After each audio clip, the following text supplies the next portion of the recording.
What's up everyone, Chris here with a little update video on my Odyssey 2. The controllers. Had to do a little bit of repair. I think I mentioned in the video where I got the console. Had to do a little bit of repair to this one to get it to register, but it's working fine. This one, however, the joint at the bottom where it locks into, it's failed. So this is a very stiff, non-really centering controller. The spring is basically pushing it against the casing. The only way to get it to really behave like it did is to push it down, which is weird. So I need to go on and replace this controller. Now the thing is, these things are hardwired to the console. They aren't going anywhere. So what do you have to do? You gotta crack this open and replace the connector in here into another controller that's good. Where are you gonna get them? You just don't find them loose. So what do?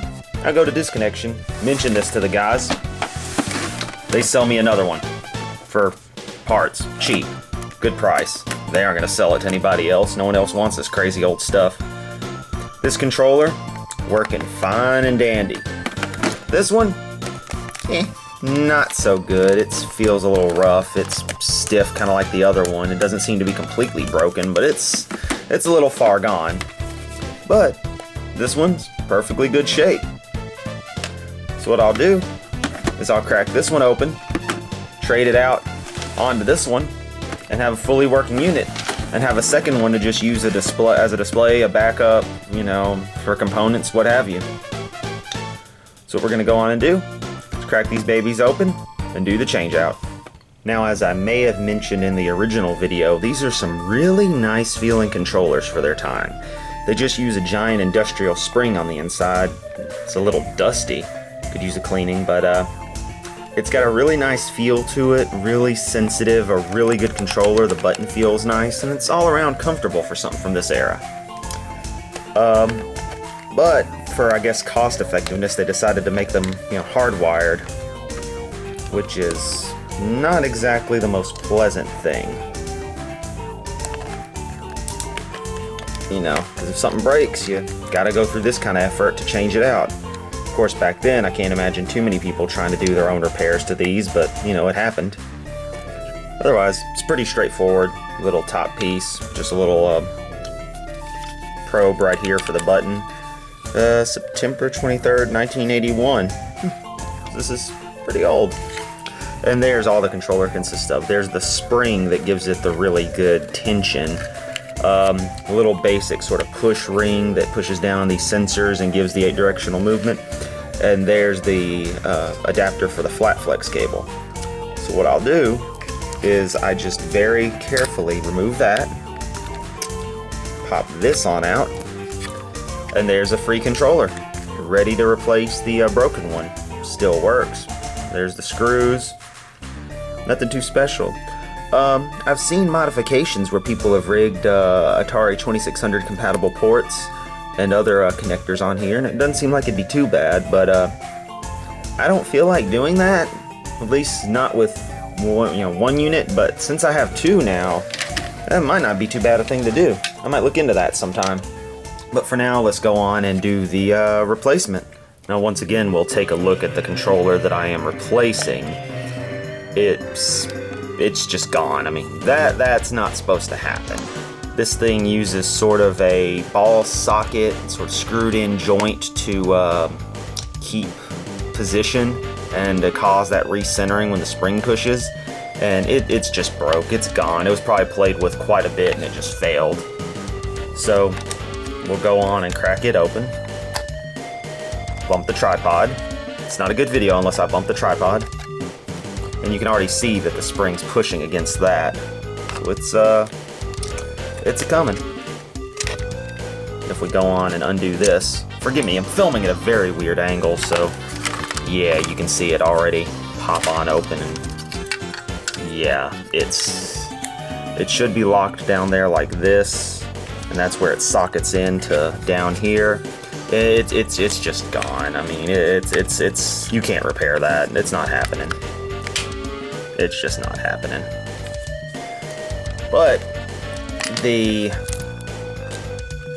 actual, they're taped down is what's funny. The actual flat flex adapter is nasty from the sticky stuff, but still physically good. So, what you do is you take the spare, toss this onto the side, take your good controller, and let me zoom out just a bit. You go on and slot this back on in there.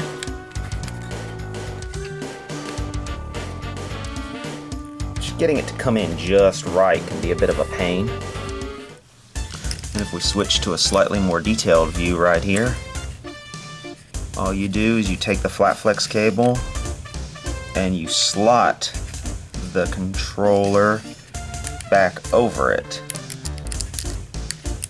It's not too hard to do, but it's a little tricky because the cable usually doesn't want to cooperate.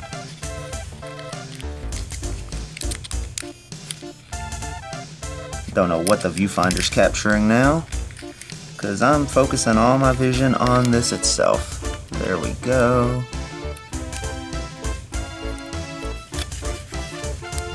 It takes a good little bit of finessing to get it on there, but there we go.